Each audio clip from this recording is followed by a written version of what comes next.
Hi guys, Ron here and welcome to the workshop.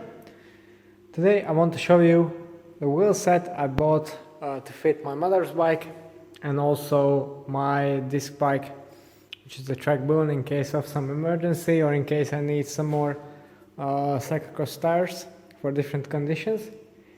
But primarily it's going to be in my mother's bike. And I think this review will be more useful to a wider audience. Normally I review super expensive stuff.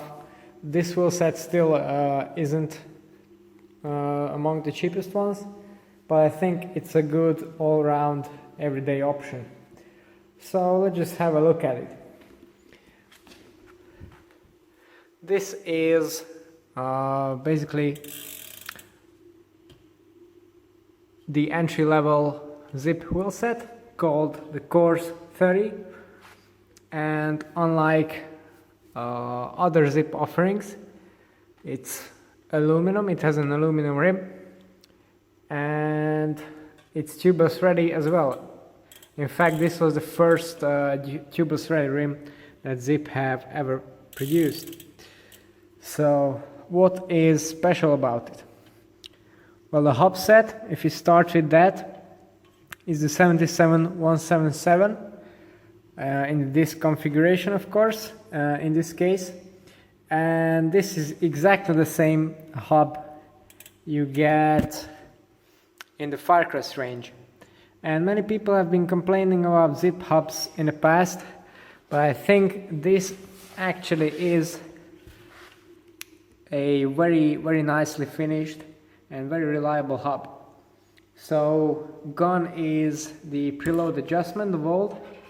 Instead you can get this nice black fully CNC machined piece. And I think the party trick, particularly with the disc version, is the fact that you can just take your end plugs. They're secured by an O-ring, so you can get them off by hand. No tools. O-ring sits in a little groove right here. And the special thing about this Zipp wheel set is that you can actually get, or that you are actually getting, all of the different combinations you can imagine in scope of the delivery. So right now I'm using a 15 by 100 front and a 12 by 142 in the rear, but for the front hub you get the quick release version as well, and also the now very popular 12 by 100 version, which would fit my bike, for example. And then for the rear you're getting 12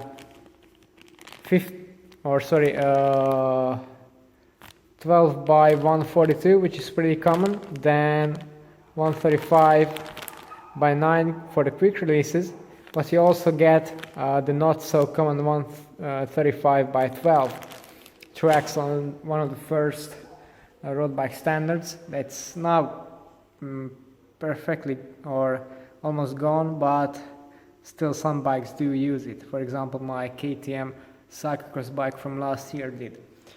So the range of fitment is very wide. And the hubs themselves use nice and large bearings, so no super light tiny stuff, so they're properly reliable. I've run a whole cyclocross season last year on them, and apart from the regreasing, didn't need any service. The hub or the engagement system is a standard 3-pole hub, so nothing special, but it's just pretty simple and reliable. There it goes. And as you can see, nice big bearings in the free hub body as well. The engagement is not among the very fastest. I don't know exactly how many degrees, but it's perfectly fine. It's no sluggish engagement like with, for example, a DT ratchet with just the 18th tooth basic version.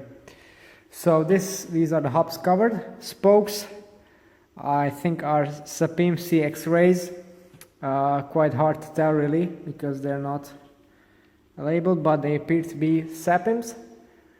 And the rim is a thoroughly modern aluminum rim. So as the name suggests 30 mm in depth, 25 mm external and 21 mm internal, which is I would say on par with the latest standards, and tubeless ready, of course. Now, one problem I had was the tubeless setup itself. So in the package you do get tubeless valves, which appear to be specific to this hub, and they don't use the cone style rubber plug, but rather the square one, which sits perfectly in the rim channel. Now the fit is extremely tight, so you have to really use a lot of force to just be able to push the valve through the wheel or through the rim.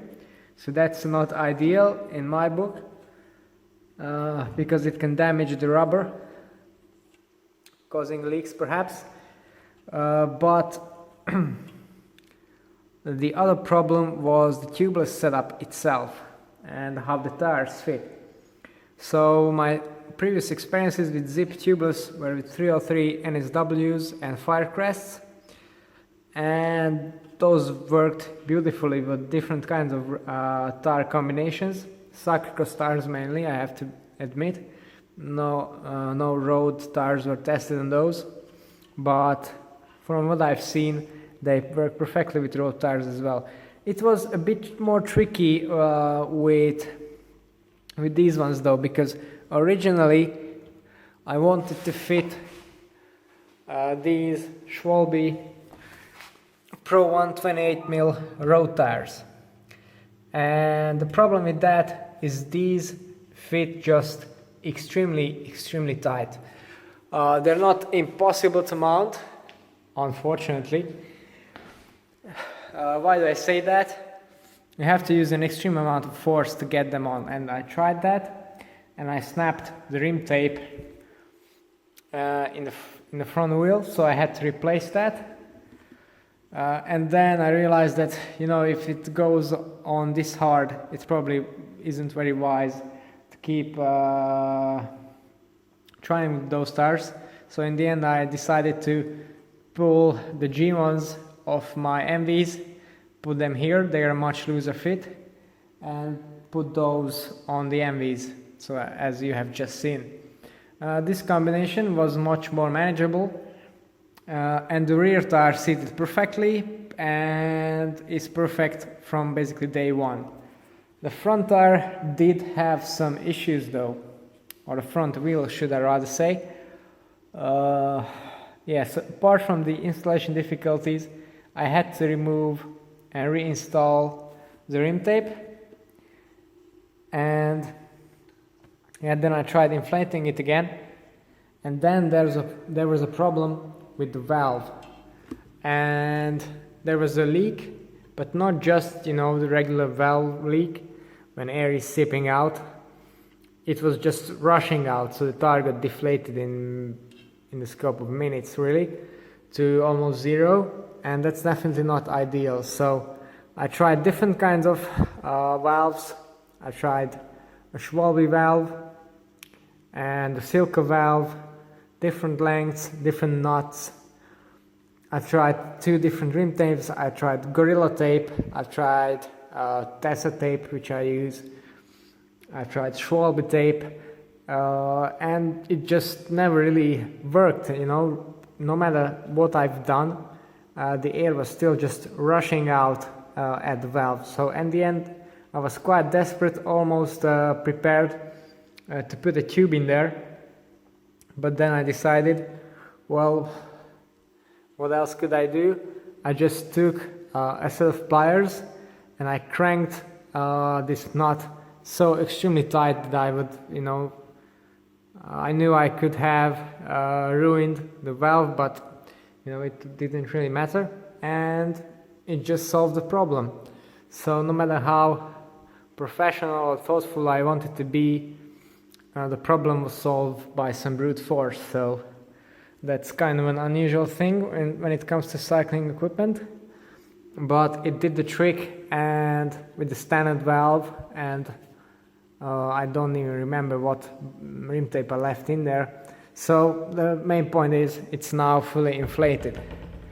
So the main takeaways here, I think if you want to use these wheels as tubeless, I would go for this tire, so the G1 Speed, or some bigger volume tires, because these are going to be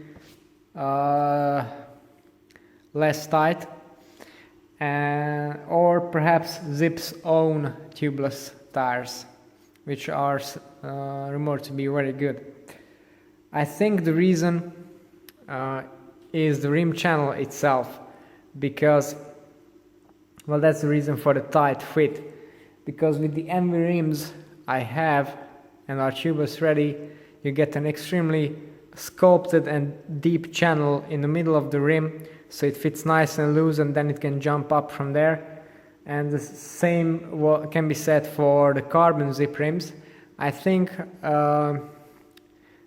the channel is not so deep on these ones because of the properties of aluminum. It just can't be manufactured. But after finally solving these issues, I think it's fair to say it's still a very nice set of wheels. You just have to know what are the necessary steps in terms of the setup. So from the blunted shape, it has kind of a Firecrest shape that could prove more aero than a standard box section rim. They have a pretty high spoke count, so durability is going to be very good.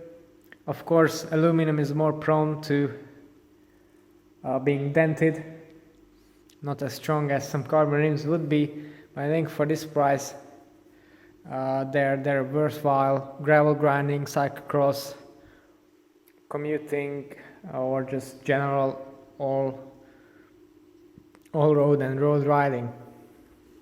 Okay, so this was the first look at the Zipp Course 30 tubeless wheel set. I hope that these tips will prove to be useful if you decide to go this way in terms of wheel choice. If you want to know more how these ride, then I'll be reporting on them later on. And if you want to know more about the bikes that I use and the equipment that I test, and don't forget to tune into our channel and subscribe. It's all for today. Thanks for watching, and see you next time.